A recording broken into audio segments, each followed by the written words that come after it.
welcome to Baking is Lit with me, Jennin. Today we're going to be making cinnamon chip cookies based on the Great Gatsby. So first we have the bowl, which is represented by New York. The bowl is where everything takes place, and everything in the Great Gatsby takes place in New York. So our first ingredient today is brown sugar. Now brown sugar is a representation of East egg. Since East egg is where all the old money is, it's deep-rooted, and it's a little bit more sweeter, just like how brown sugar is a little bit more deep-rooted than white sugar. So I'm going to go ahead and pour that in the bowl. Just like that. Alrighty, and then our next ingredient is going to be white sugar. Now white sugar is a representation of West egg, since it's a little bit more brighter and newer than the East egg and the brown sugar. So I'm going to go ahead and pour that in as well. Super duper sweet. Okay, so after we add the white sugar, we add the 2 sticks of butter. Now, the butter is a representation of the love in the story because 1, everyone loves butter, and 2, butter is a good representation of the glue that holds the cookies together, just like how love holds the storyline together in The Great Gatsby. So I'm going to unpeel the butter. Now we're going to microwave this for 20 seconds since The Great Gatsby takes place in the 1920s.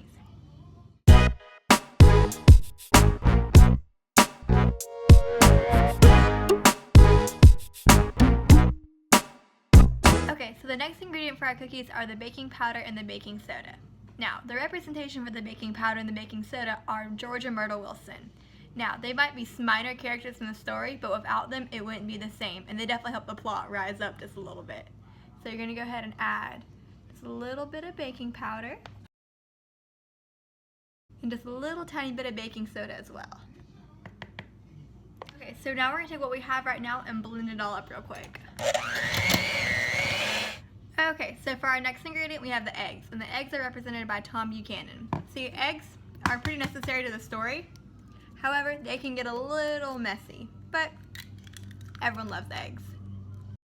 Okay, and now we're going to blend that all up together. Okay, now the most important part of the story is the money, or as I like to say, the flour. So you're just going to add a little bit every time, and the more you add, the better it gets. Okay, now we're going to add the rest of the flour in.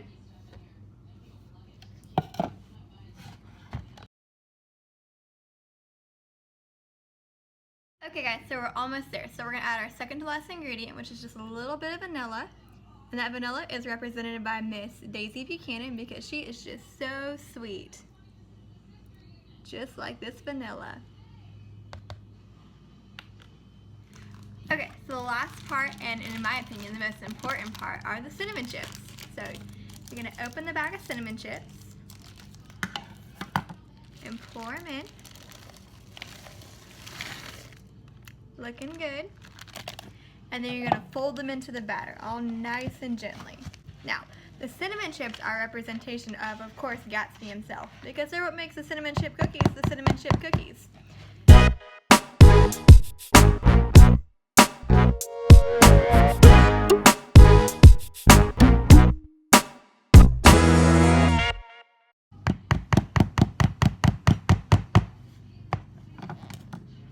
All done.